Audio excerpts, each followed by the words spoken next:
Bonjour les amis, nous allons aborder aujourd'hui l'horoscope du Bélier. Il faut savoir que la Lune va passer dans votre signe le 2 et le 3 juin. Alors pour moi, il n'y a pas qu'un Bélier, il y en a trois, vous savez bien. Pourquoi? Parce qu'il y a trois décans et ce décan va justement vous rendre différent par rapport à une autre personne que vous pourriez avoir, par exemple, autour d'une table. Vous dites, il est Bélier et pourtant je ne me reconnais pas dans cette... Excusez-moi, il est moucheron. Et je ne me reconnais pas dans cette personne. Donc, si vous êtes né du 21 mars au 20 avril, ce petit horoscope est bien pour vous. Les personnes qui sont nées du 21 mars au 30 mars, vous appartenez au premier décan et votre planète, c'est Mars. Donc Mars, pendant cette période-là, est dans le secteur 3, conjoint Chiron, donc attention aux blessures, les béliers. Il peut y avoir des petites tensions, il y a une sorte d'irritabilité, le cerveau, la tête est pleine, donc vous pourriez être beaucoup plus acerbe et en fait surréagir à certains propos, alors que en temps ordinaire, s'il n'y avait pas cette fatigue, vous auriez été plus à l'écoute. Les personnes qui sont nées du 31 mars au 9 avril, votre planète, votre luminaire, c'est le Soleil. Pendant ce secteur-là, le Soleil est dans le secteur 5. Le secteur 5, c'est la maison justement du Soleil, c'est la maison des amours. On est peut-être on est prédisposé à rencontrer ses proches, à discuter avec ses enfants, à envisager des projets peut-être même dans sa vie de cœur. Et puis les célibataires, peut-être que se peaufine à l'horizon la rencontre de votre vie. Les personnes qui sont nées du 10 avril au 20 avril, votre planète c'est Vénus. Alors Vénus c'est le charme, c'est la beauté, c'est l'équilibre, la sérénité, la paix. C'est aussi ce besoin de s'attacher à l'autre.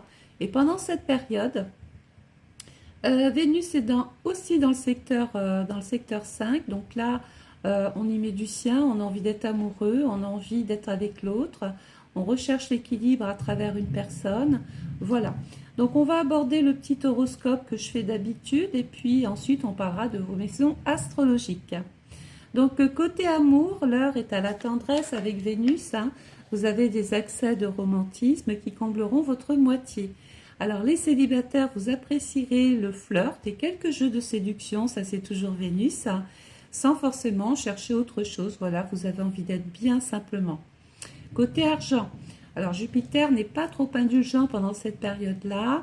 Évitez les dépenses excessives et gérez au plus près votre budget. Ne surréagissez pas non plus côté finances, calmez les pulsions. Côté santé, alors côté santé, vous êtes en forme, sauf pour les blessures, attention. Mars vous donne beaucoup d'énergie tant sur le plan physique que psychique. Vous avez envie d'être vu. Et vous dégagez une énergie solaire. On vous voit, vous êtes en couleur, vous êtes rayonnant. Écoutez aussi votre corps et faites-lui confiance pour vous guider vers une journée pleine d'énergie positive. Je pense que j'ai fait le tour. Le petit clin d'œil, soyez charitable avec vous-même, cela vous apportera beaucoup plus. Côté travail, pardon, j'allais oublier l'essentiel. Vous êtes pleine de ressources et c'est le moment idéal pour repartir sur des bases nouvelles afin d'atteindre vos plans, vos objectifs. Vous avez envie de peut-être fonctionner autrement, différemment, et ça va savoir parce que vous n'allez pas tourner autour du pot. Côté famille, vous voulez faire les choses bien et ne pas dévoiler trop vos faiblesses, et votre sphère familiale est aussi là pour ça. Côté vie sociale, tout dépend de votre constance et de votre fiabilité pour que cette journée se passe bien. Alors, on va démarrer le 2 et le 3 juin avec un ascendant Capricorne. On a envie de résultats, on a envie de se poser, on a envie peut-être de réfléchir, on a envie de se structurer autrement. En tout cas, c'est le moment de se remettre en question et d'envisager des changements, quels qu'ils soient. Vous allez avoir une maison 2 en poisson, c'est là où il faudra faire très attention à vos finances. Attention aux pulsions, aux excès, gérez vos finances. Vous allez avoir une maison 3 en bélier, attention sur vos déplacements, que ce soit à pied ou moteur, parce qu'il y a un risque d'incident, d'accident ou de blessure, de coupure. Vous avez une maison 4 en taureau, vous trouvez votre sécurité auprès de vos proches, auprès de votre famille, et il peut y avoir pour des béliers l'envie de s'investir dans un projet immobilier cette année. Vous avez une maison 5 en gémeaux, on parle de sa vie affective, on parle avec ses enfants, il peut être aussi question d'une naissance ou d'un mariage. Surtout qu'il y a Jupiter qui est là quand même, qui est quand même un facteur chance. Vous avez une maison 6 en Gémeaux, on se fait du souci peut-être pour une personne de son entourage. L'ambiance au travail est un petit peu chaotique, instable. C'est peut-être ce qui vous irrite d'ailleurs, hein. Vous allez avoir une maison 7 en Cancer.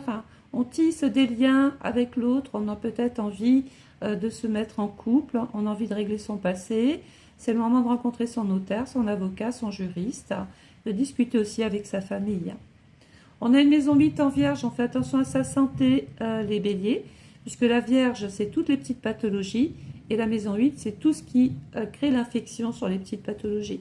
Donc, on fait attention à la digestion, on fait attention à son côlon, à ses intestins. On se calme, on surveille son stress, on essaye de faire du sport et de régler son hygiène de vie. Surtout, c'est très important. On ne travaille pas plus qu'on dort ou on ne dort pas plus qu'on travaille. On va avoir une maison 9 en Balance. Certains béliers vont peut-être avoir l'occasion de régler des affaires courantes sur le plan légal. On a une maison 10 en Scorpion. C'est peut-être le temps de remettre des choses en question dans le domaine de l'emploi.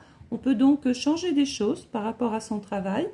Et puis, ça peut passer par une reconversion, envie de changer de poste, de mission, de service, ou de carrément passer à autre chose.